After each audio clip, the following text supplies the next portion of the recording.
salaamaaleykum sunu mbokk ak xarit yi ñuy seetaan ñoo ngi leen di nuyu di leen ziar di leen bëggee bu baax amaan mbégte mu yaatu dellu si ànd ak yéen ci seen canal YouTube bii di Guèye Studio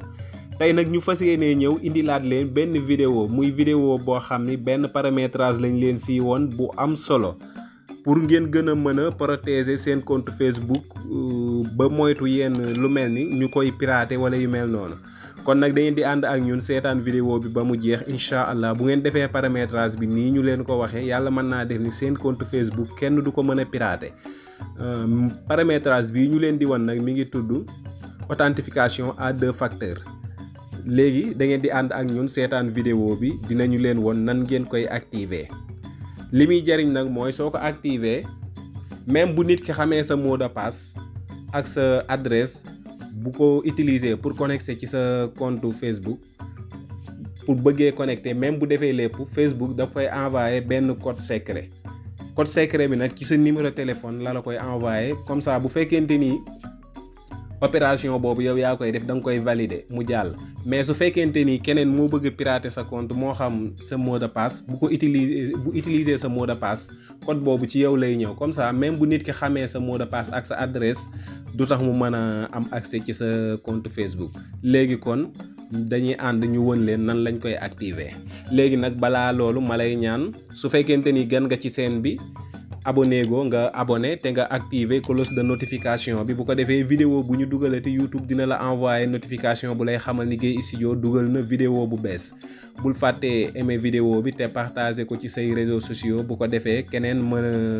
gis lien bi topp ko ba ñëw ci canal bi seetaan vidéo yi ma lay fàttali nag lii lépp soo ko defee c'est gratuit maanaam doo si fay dara te dina tax seen bi gën a dund gën a jëm ci kanam kon ñu dem ñu won leen nan ngeen di activer authentification à 2 facteurs.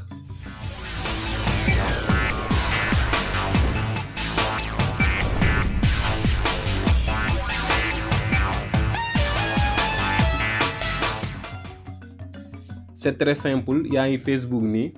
da ngay cliquer fii ci 3 barres yi nekk à droite boo defee nii nga xool paramétrage et privé et vie privée léegi soo xoolee fii am kànnaar bi ni raccourci de confidentialité ñu dugg après nga glisser boo glisser fii am lii mel ni appareil bi lii mel ni téléphone utiliser l'authentification à 2 facteurs fii ngay dugg voilà léegi nag boo xoolee application Facebook bu bula bi ci laa nekk ma def retour ma woon la ko boo xoolee maa ngi doon utiliser application Facebook bi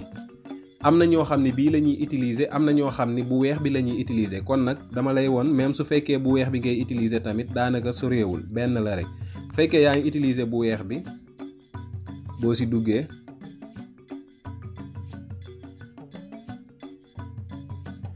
boobu ba léegi da ngay ñëw ci 3 barres yi nekk à droite nga glisser gis nga fee da ngaa duggoon paramètre après nga gis raccourci de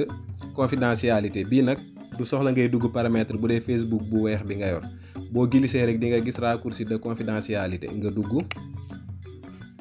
voilà entrée bi rek moo am différence mais soo xasee ba dugg nag lépp benn la léegi gis nga boo glisser di nga gis utiliser l'authentification à 2 facteurs nga dugg léegi nag boo duggee gis nga léegi lii bu fekkente ni option bii nga jël application lay àndal boo xam ne moom ngay scanner code bi bu fekkee fii la nag dañ lay envoyer SMS ci sa téléphone mooy comme li ñu leen bëgg a woon léegi kon option bii la ñuy jël léegi nag message bi ñu la bindal fii ñi ngi lay xamal ni mën ngaa utiliser sa numéro téléphone pour di ci jot SMS code validation bi mais nag pour gën a protéger compte bi sa numéro bi ngay utiliser fii doo ko mën a utiliser waat pour réinitialiser sa mot de passe loolu mooy lan léeg-léeg boo fàttee sa mot de passe Facebook mën ngaa réinitialiser mot de passe bi Facebook envoyé la ci benn numéro téléphone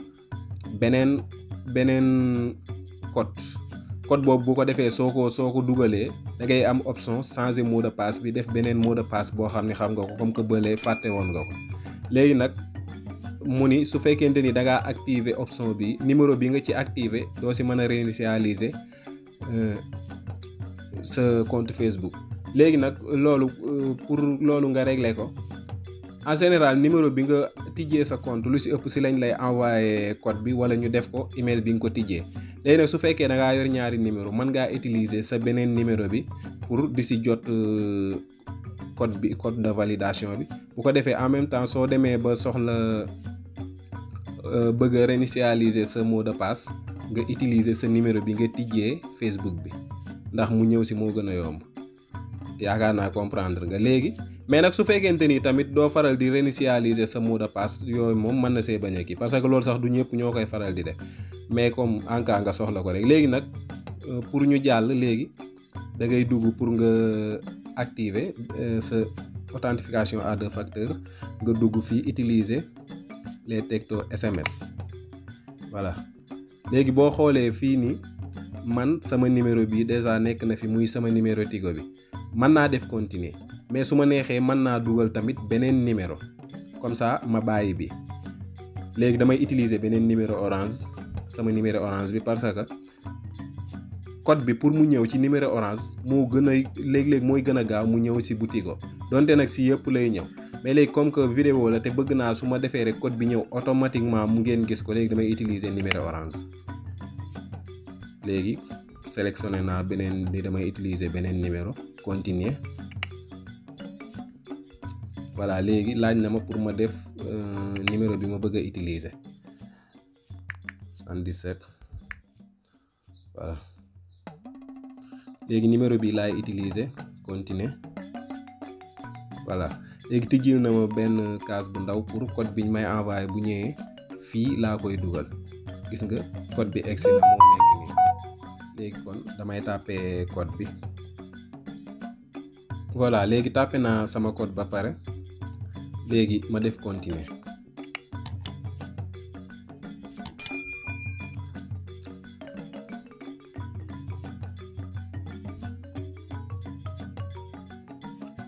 léegi gis nga wan na ma ni activer nañ authentification à 2 facteurs bi authentification à 2 facteurs activé. léegi ok voilà. léegi instant bii nii activé nañ ko su fekkoonte ni tamit damaa dem ba bëgg a utiliser beneen numéro gis nga fii laay cliquer utiliser un autre numéro. waaw ma lay wax ni nag lii paramétrage bu am solo la ndax même bu nit ki xamee sa mot de passe munta dugg ci sa compte bu fekk amul code bi comme ni ma la ko waxee nag booy utiliser numéro boo xamante ni da ngay am accès ci numéro bi comme da nga koy yor bu ko defee yow foo tapé sa mot de passe dinañu la envoyer benn code. léegi nag boo ko xasee ba activer ko boo déconnecté sa compte ba war koo connecté waat ci appareil bu mu mën a doon dinañu la boo defee sa mot de passe ba pare dinañ la envoyer code bi tijji la benn fenêtre bi nga koy def léegi boo ko defee rek mën a connecté. léegi nag li muy jëriñ mooy ku nekkul yow bu tapé sa mot de passe ci beneen appareil su ci bëggee connecté du mën a connecté parce que code boobu ci yow lay nekk te doo ko jox. yaakaar naa comprendre nga idée bi. kon fii la ñuy yemale vidéo bi yaakaar naa ni comprendre ngeen idée bi ñu leen di sant di leen gërëm ci teewlu bi di leen jox rendez-vous balaa yàgg ci beneen vidéo incha allah. waaw su fekkente ni abonné goo nag da ngay abonné ci chaîne bi activer cloche de notification bi bu ko defee bu ñu dugalee beneen vidéo YouTube dina la envoyer notification bu la koy xamal lépp lu ci nekk ci njëriñ kenn bañ la see jiitu. waaw su fekkente ni abonné nga ba pare tamit bul fàtte nga aimé vidéo bi te nga partagé ko ci say réseaux sociaux. ñoo ngi leen di sant di leen gërëm di leen jox rendez-vous balaa yàgg ci beneen vidéo jàmm ak jàmm ba beneen yoon.